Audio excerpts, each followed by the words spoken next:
Do you want to know what the hardest part about improving yourself is? And whatever the thing it is that you are trying to improve in, whatever domain or facet of your life that you are trying to be better at and improve, the thing is, progress is slow and painful, and you have to be so patient because you have maybe there, depending on what the thing is that you were trying to improve in, like some things you know without a doubt, if you do XY, you are going to get X results. In some other areas, just because you endure the process, that doesn't mean that it's going to guarantee the outcome that you want. And that's such a hard concept for your mind to wrap around, especially if you don't have much evidence behind you to even convince or prove to yourself that you can do this thing. Like if other people can do it, yes, that is something that's helpful. But say the thing that you were trying to do, what if the thing that you were trying to improve and you don't have anyone to compare you to? And so you almost don't even believe that you can do this stuff, but you're chipping away at it day in and day out, and you're asking yourself, is this going to be worth it in the end? Is all this effort, time, energy, money, and attention that I'm putting into this thing that I'm trying to improve, whether it be my health, whether it be my finances, my professional life, my personal relationships, whatever the thing is I'm putting in, is this going to give me an ROI, a return on my investment, that this is going to work out in the end? And the thing is, you never really know if it's going to work out. But I can guarantee you that if you aren't putting in the efforts and the work and the patience, it will not work out. And these are such mind-boggling things, and these are concepts I was thinking about today because earlier I was doing some of my check-ins with my clients, and dude, just the progress is so not linear. It's just like a jaggedy line of, like, say if you're trying to lose weight, it's like a jaggedy line of up down up down up down up down until you get to like whatever. But then if you're looking at it from a day in and day out standpoint, the weight is fluctuating from down and up, down and up. It's such a mind like twist on your own psyche. But then you zoom out like 6 months and you see that yourself like, hey, I'm down like 10 pounds. I'm down like 50 pounds or whatever the thing is. And so many of my clients, some of them were, it's been a struggle, and I can see it. I can see some of the doubt is seeping into their mind. But the thing is, you have to hold the line. You have to hold the line because if you know that you are hammering the basics, you're checking the boxes of the foundational work that must get done, those big rocks, you are going to make progress. But the thing is, you have to give it time, and adaptation takes time. Whether it is you are adapting and growing mentally or physically, it takes time. There is no shortcut because a shortcut usually it takes longer than the actual work itself.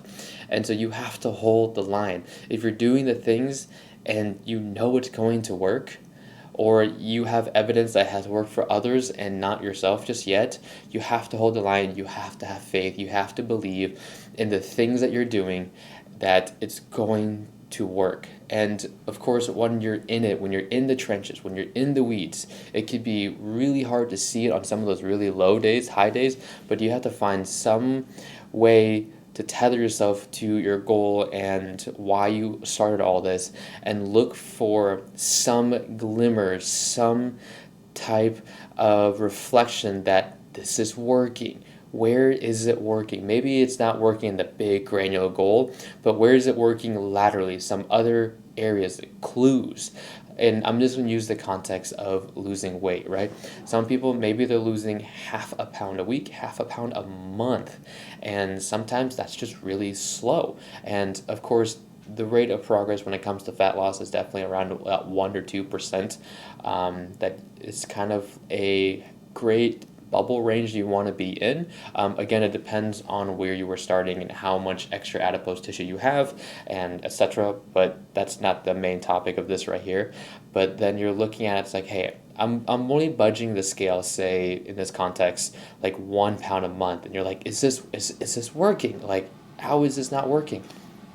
But then you compare yourself to other people, and that a comparison and that expectation that you should have other people's results is going to rob you of your joy, because you see someone else being like, I lost 20 pounds, I lost 30 pounds in 90 days, and etc. And they're just losing these giant like chunks, and you're doubting what you're doing. But then you look afterwards, it's like, hey, you are also improving in other areas, because you're also strength training, you're also lifting, you're learning how to move well, you're learning technique, you're learning how to exercise, you're learning to build self-belief in yourself, that you can do hard things and that you are capable of doing it by showing up to the gym and saying that you're going to do XYZ, and you do XYZ and you do it. Or like your clothes are fitting better, you're making better choices with your food, you are improving your relationship with yourself and your food, and yourself with your food in social situations. Your anxiety isn't so high. You are like getting stronger in certain ways. Your blood markers are improving. Your hormonal functions.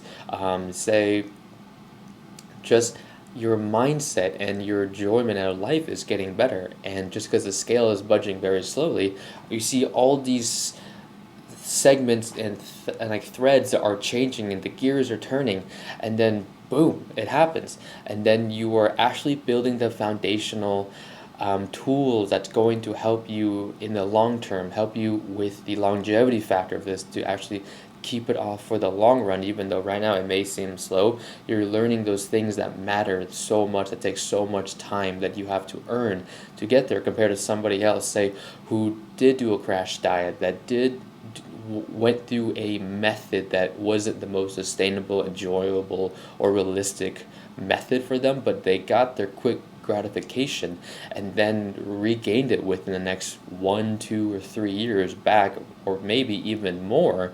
And you were able to actually keep it off sustainably, and all these other things that you were able to gain, but you didn't see it like that when you were in the trenches. But when you're looking out globally, or when you're looking backwards over a huge horizon, you're like, holy shit, that actually worked. Look at the person who I was now.